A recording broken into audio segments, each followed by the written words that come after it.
Welcome to r/Maliciouscompliance, where your wish is my command. Our next Reddit post is from Mayan.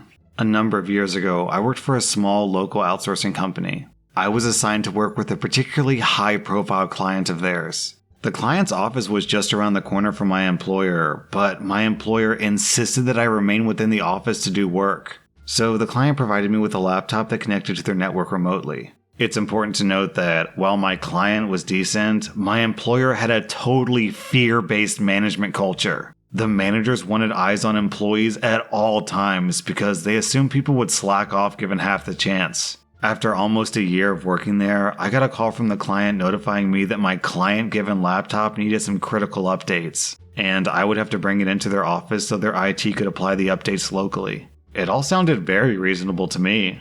I brought this to the attention of my manager and warned them that I would be out of the office for a while so I could take my laptop to the client site around the corner for critical updates. No bueno. My manager ignored everything about the critical updates part and focused instead on the out of the office for 2 hours part. They insisted that they knew that I had a remote connection to the client's office, so any updates could be applied without me needing to leave and taking my laptop.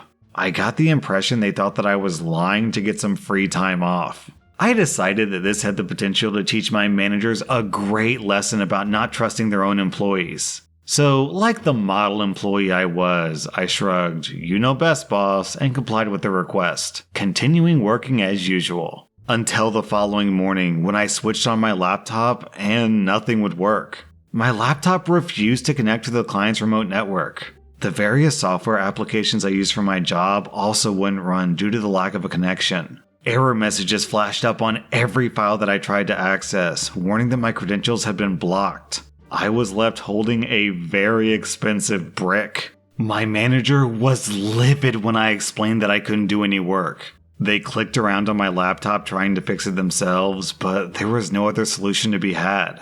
They sent me around the corner to the client's office so I could hand in my laptop to IT.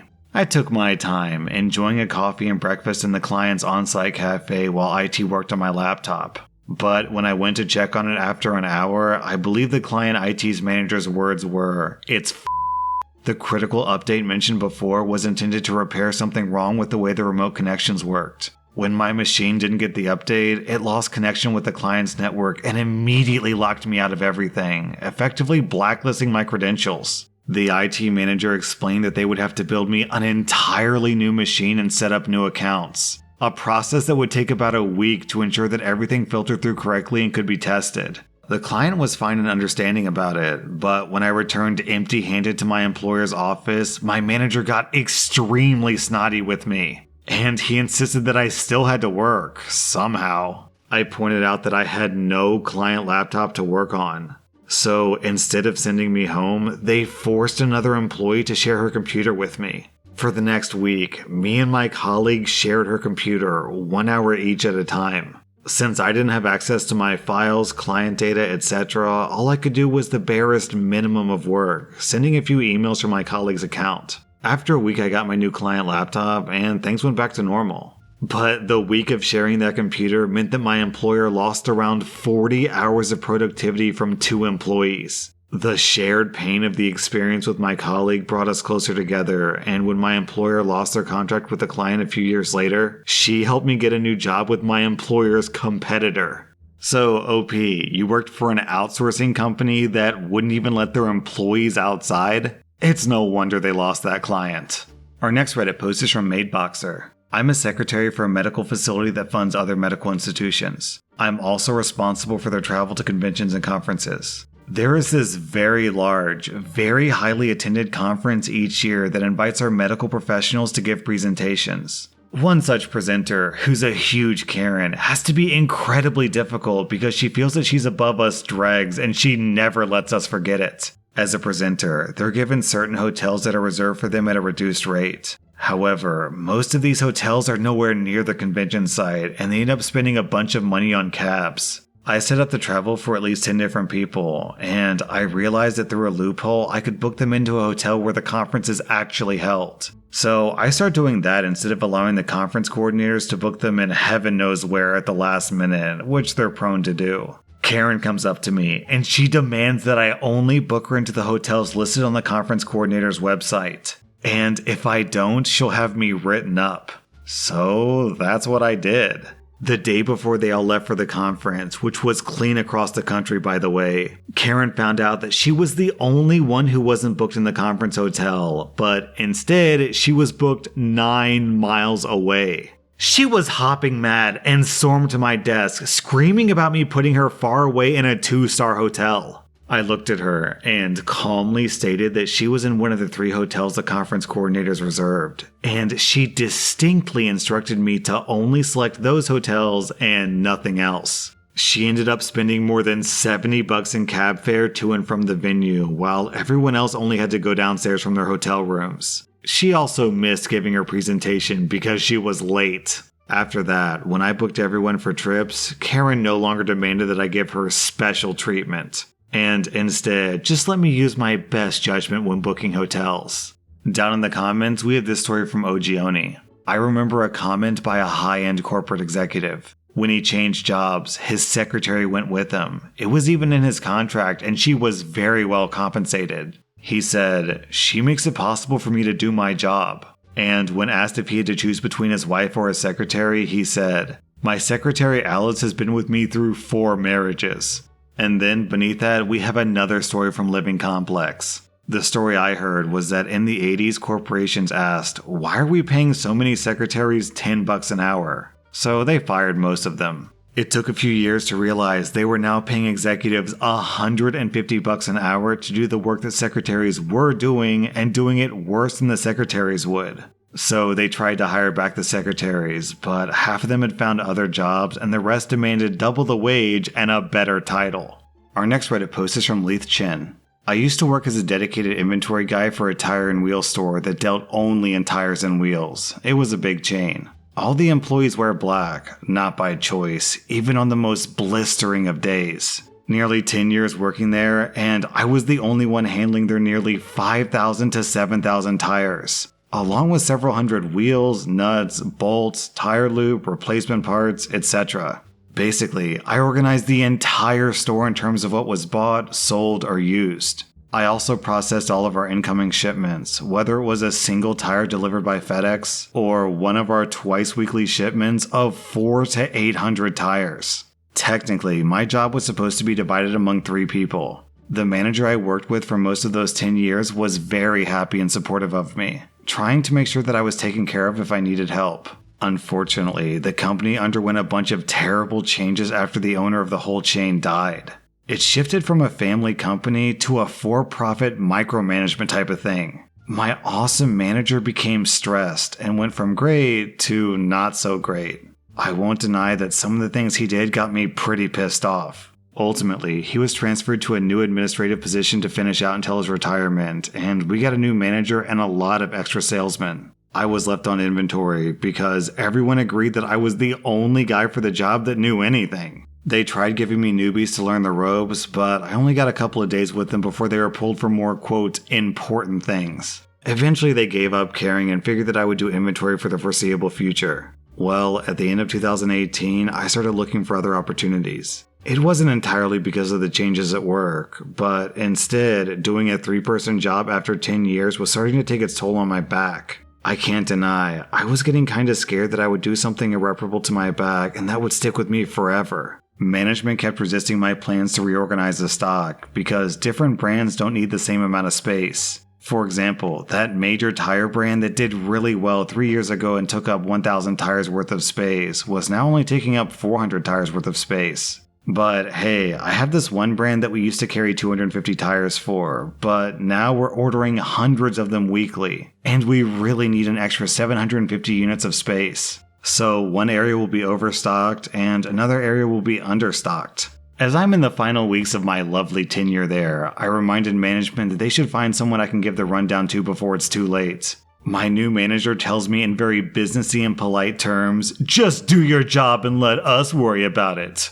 I then realized that really this is their problem, not mine.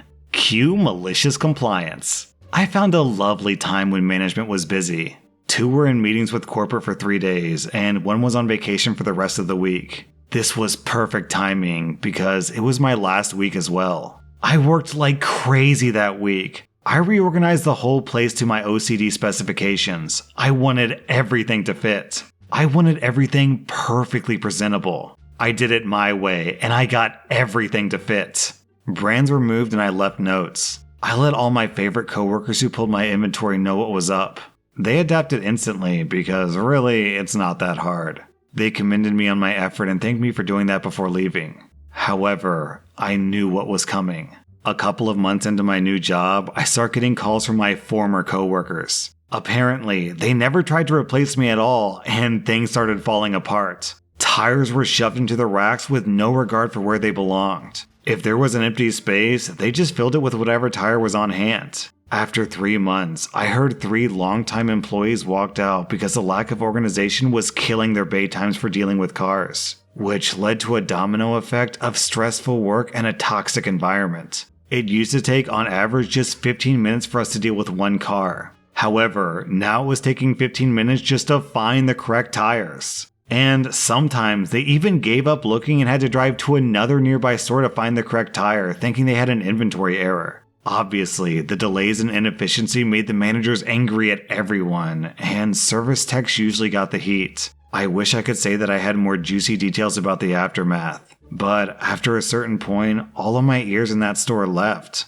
I feel like that's enough said in and of itself. 4 or 5 months later, one of the managers called me on my personal phone. They asked how I was doing and wondered if my new job was working out. I was very happy, and I energetically told him how great I felt at my new job. He inquired whether I might be interested in helping out at the store again. I declined. Now, I'm not the best at reading people, but this person seems so lost in their tone that I can only guess they had so little luck of finding a replacement for what I did. I'm far more appreciated now in my new job.